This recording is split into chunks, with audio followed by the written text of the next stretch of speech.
Every family has a dream house. It's a picture you build in your mind over years, a collage of hopes and aspirations. For my wife, Maria, and me, that dream had a specific address: 657 Boulevard in Westfield, New Jersey. It was a sprawling, beautiful home from 1905 with a distinctive gambrel roof and a stately presence that spoke of a quiet, prosperous history. It was more than a house. It was the culmination of everything we had worked for. It was the place where our 3 young children would grow up, where we would mark their heights on a doorframe, where we would build a life. In June of 2014, after a long and hard-fought bidding war, we finally bought it. We never moved in. Our dream house, we would soon discover, already belonged to someone else, someone who called himself the Watcher. My name is Maria Broaddus.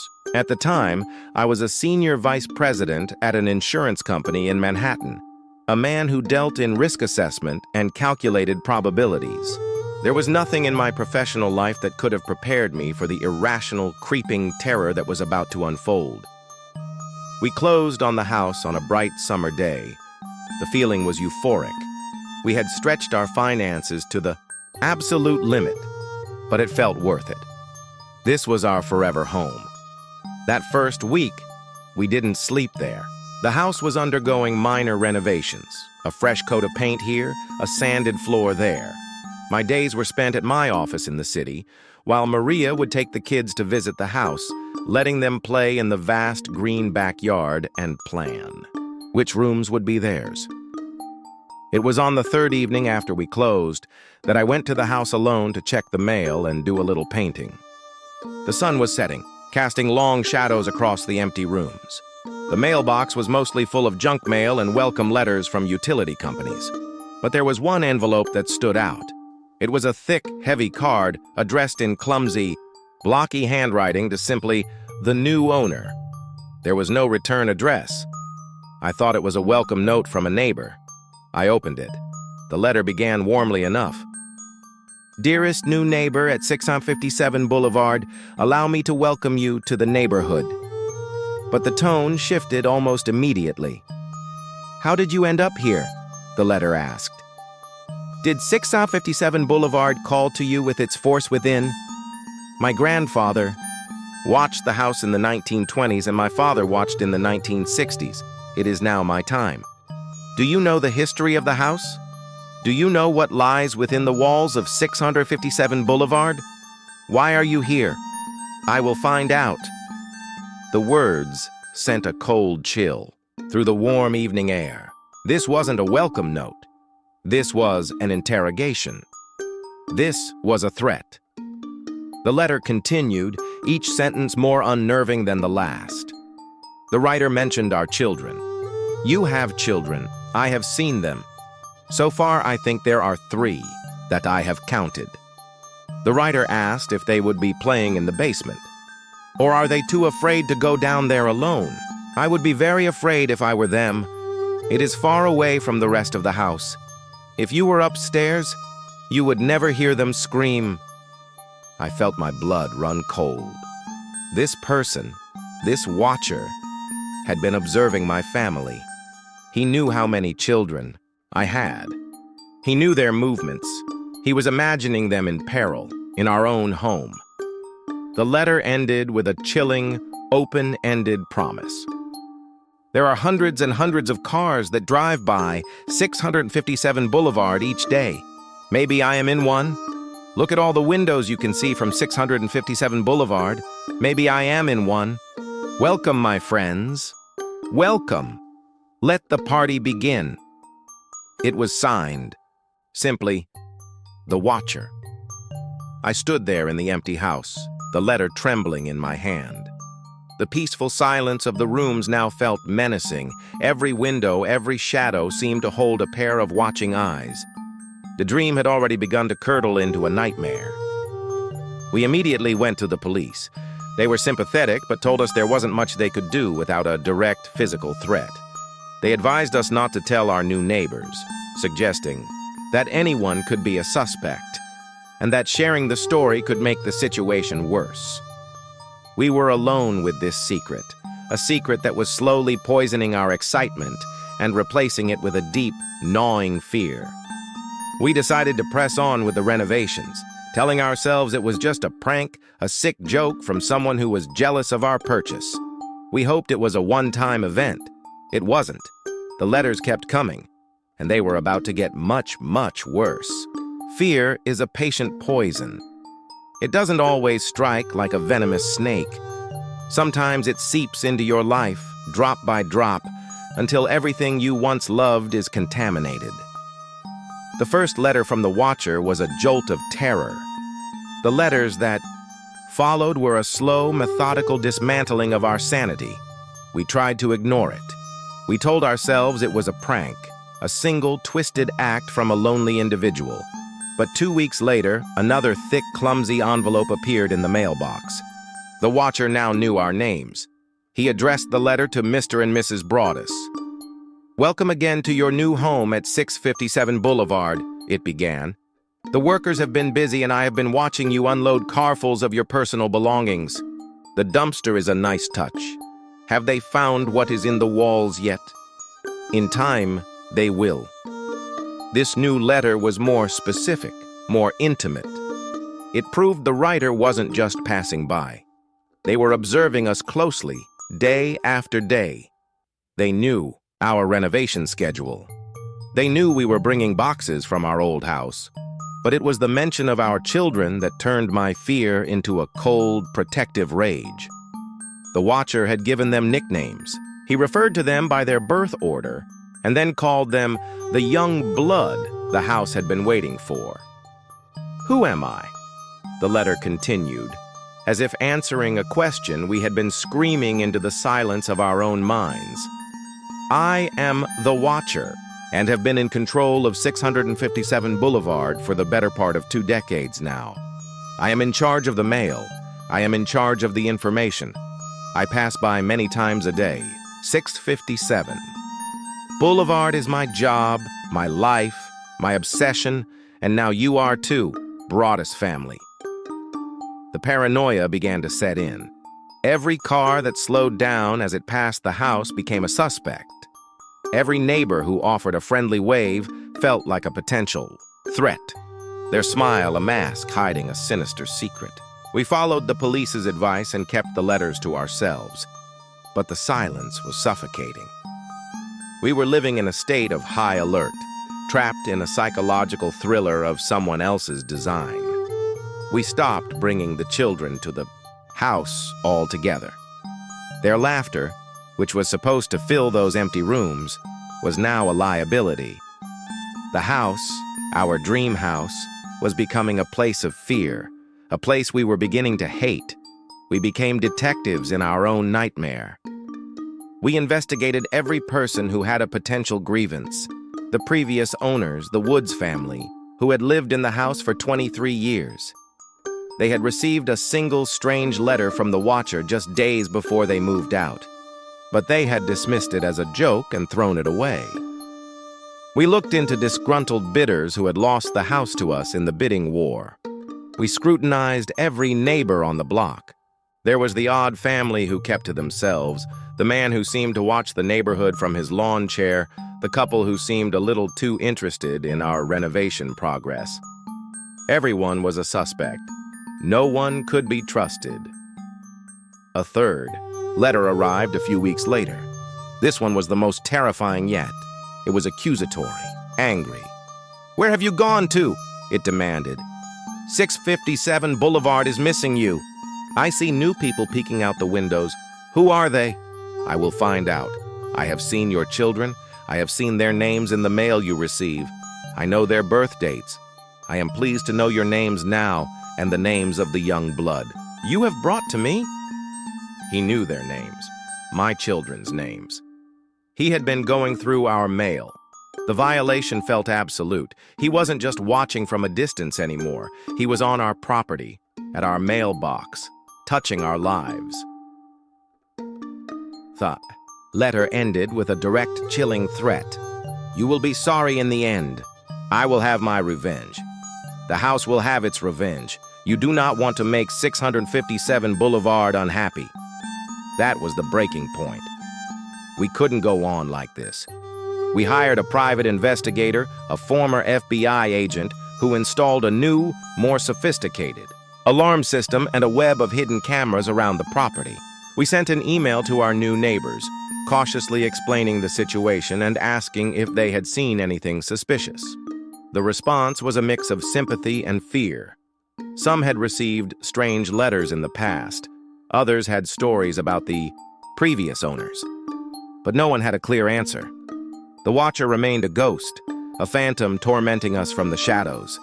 The dream was well and truly dead. We had bought a beautiful house, but we had inherited a curse. We couldn't move in. The risk to our children was too great. But we couldn't sell either. We were legally obligated to disclose the letters to any potential buyer, a disclosure that would make the house unsellable. We were trapped, hemorrhaging money on a mortgage and taxes for a home we couldn't live in, all while being psychologically tortured by an anonymous letter writer. The Watcher had us exactly where he wanted us, isolated, terrified, and completely, utterly powerless. The investigation became our new reality, a full-time obsession that consumed our days and haunted our nights. We were no longer a family planning a future, but a small, terrified task force trying to unmask a ghost. The police investigation, for all its good intentions, had hit a wall. They had canvassed the neighborhood, but no one admitted to seeing anything. They had analyzed the letters, but the DNA found on the envelopes was female, which only complicated the matter. And there were no matches in any database. The Watcher had left no clear trail. We were on our own. Our private investigator, the former FBI agent, approached the case with a methodical calm that was at first reassuring. He ran background checks on every neighbor in a 2-block radius. The results were a portrait of suburban normalcy with a few unsettling quirks. One neighbor had a history of mental health issues and had been known to send strange letters to people who displeased him. Another family, who lived directly behind 657 Boulevard, was particularly reclusive.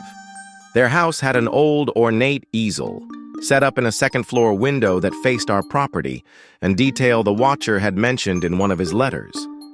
Every lead, however, ended in a frustrating dead end. The neighbor with the mental health issues had a solid alibi. The family with the easel was just an elderly, artistic couple who seemed as harmless as they were eccentric. We became consumed by suspicion. We would drive through the neighborhood at all hours, looking for anything out of the ordinary. A car parked for too long, a curtain that twitched as we drove by, a neighbor's glance that lingered a second too long.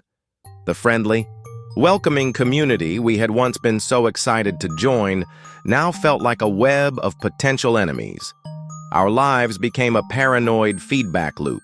We were looking for a Watcher, and in doing so, we had become Watchers ourselves. The financial pressure was crushing. We were paying the mortgage, property taxes, and utility bills on an empty 6-bedroom house, all while still paying the rent on our old home. The renovations had stopped, the half-painted walls and unfinished floors a constant mocking reminder of our failed dream. We decided we had to try and sell. As we were legally obligated to do, we disclosed the existence of the letters to our real estate agent. She was horrified, but agreed to list the property. The reaction was predictable. We priced it aggressively, well below what we had paid, hoping for a quick sale. But the moment potential buyers heard about the Watcher, they ran. The story of the letters, which we had tried so hard to contain, was now public knowledge. A dark stain on the reputation of our beautiful home. The media caught wind of the story, and our private nightmare became a public spectacle. News vans parked on the street. Reporters knocked on our door. The story of the Watcher house was a sensation, a real-life horror story that was too good to be true. But for us, it was all too real. The increased attention only seemed to embolden our tormentor. A fourth letter arrived, this time not in the mail, but left on our property. It was addressed to us, but it was really a response to the town's reaction. 7. Boulevard is the talk of the town, it read. I am glad to see you are broadcasting my message. It is a shame you have found out so much about me. That is what happens when you are a greedy, selfish pig. You have taken from me what was rightfully mine. You are the ones who are the curse to the house and the town. I will have my revenge, and I will not rest until I have the young blood. The mention of young blood again, that vile, predatory phrase, was a direct attack on our children. It felt like a deliberate twisting of the knife, but it was the phrase, "what was rightfully mine," that sent us down a new, even darker rabbit hole. Was this a former resident? A relative of the Woods family? Someone who felt they had a historical claim to the property? We dove into the house's history, spending hours at the county records office, tracing the chain of ownership back a century. We found nothing. No disgruntled former owners, no contested wills, no hidden claims. The house's history was as clean and unremarkable as the town itself. The watcher, it seemed, had no legal or historical claim. His claim was one of pure, delusional obsession. Our attempts to rent the house also failed. We found a family willing to take the risk, even with the letters, but the watcher made sure that wouldn't happen. The family received their own threatening letter, this one addressed to them by name, detailing their children's lives and warning them to stay away. You have children, it read. I have seen them. Do not bring them to 657 Boulevard. Their blood is not the blood the house needs. The family, terrified, immediately backed out of the lease. We were at a breaking point. We were financially and emotionally drained. The dream of 657 Boulevard was gone, replaced by a waking nightmare from which we couldn't escape. We were trapped in a cycle of fear, suspicion, and financial ruin. The watcher had won. He had successfully driven us away from our home, just as he had promised.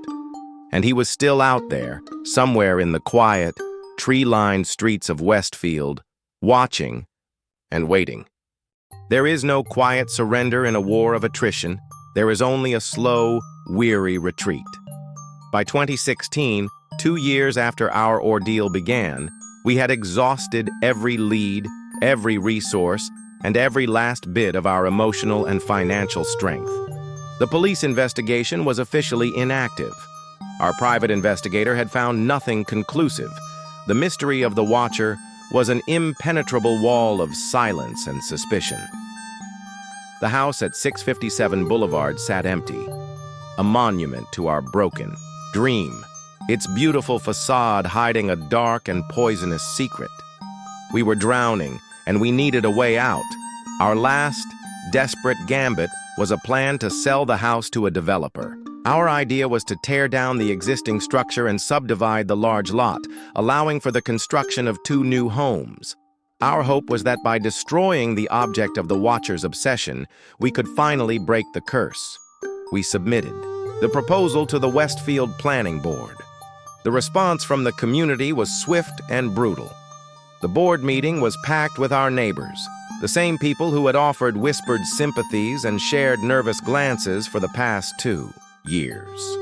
But now their sympathy was gone, replaced by a cold, unified opposition. They argued that our plan would destroy the character of the neighborhood, that the new homes would be an eyesore, that it would set a dangerous precedent. Not a single person spoke of the terror we had endured. It was as if the watcher didn't exist. They weren't just our neighbors anymore. They were a wall of resistance, protecting the aesthetic integrity of their community at all costs. The planning board, swayed by the overwhelming public opposition, unanimously rejected our proposal. It was a devastating, final blow. We had been tormented by a phantom, and now we were being ostracized by the very community we had once been so desperate to join. We were completely and utterly alone. That same week, we received one last letter. It was the most venomous and triumphant of them all. 657. Boulevard survived your attempted assault and stood strong with its army of supporters, it read, the words practically dripping with scorn. The house is happy you are gone. You have failed. You have lost. I am the watcher. I am in control. With no other options, we put the house back on the market, this time at a catastrophic loss. We had to sell no matter the price. We had to sever our connection to this place that had cost us so much. After months on the market, we finally found a buyer. A young family, aware of the full Sword Barty story, decided they were not afraid. They believed the letters were a bluff, a sick prank that would stop once a new family moved in. In the summer of 2019, 5 years after our nightmare began, we finally sold the house at 657 Boulevard for a financial loss of hundreds of thousands of dollars. On the day of the closing, we gave the new owners a note, along with a photograph of the watcher's handwriting. We told them we were always available and that if any new letters arrived, they should not hesitate to call. We wished them peace, a peace we had never known in that house. To this day, the new family has not received a single letter. The watcher, it seems, has gone silent, but the mystery remains unsolved. Who was he? Was it a neighbor consumed by jealousy? A former resident with a twisted sense of ownership? A real estate competitor trying to drive down the price? The theories are endless, but the truth remains a ghost. We have moved on to a new town, a new home. We try not to talk about what happened, but the scars remain. The financial devastation took years to recover from. The psychological toll is something we will carry with us forever. We learned a hard lesson, that some mysteries are not meant to be solved, and that sometimes the most terrifying monsters are not the ones who hide in the shadows, but the ones who hide in plain sight on a quiet, beautiful street in a perfect American town. The Watcher is still out there somewhere, and 657 Boulevard, our dream house, still stands, holding its secrets within its silent walls.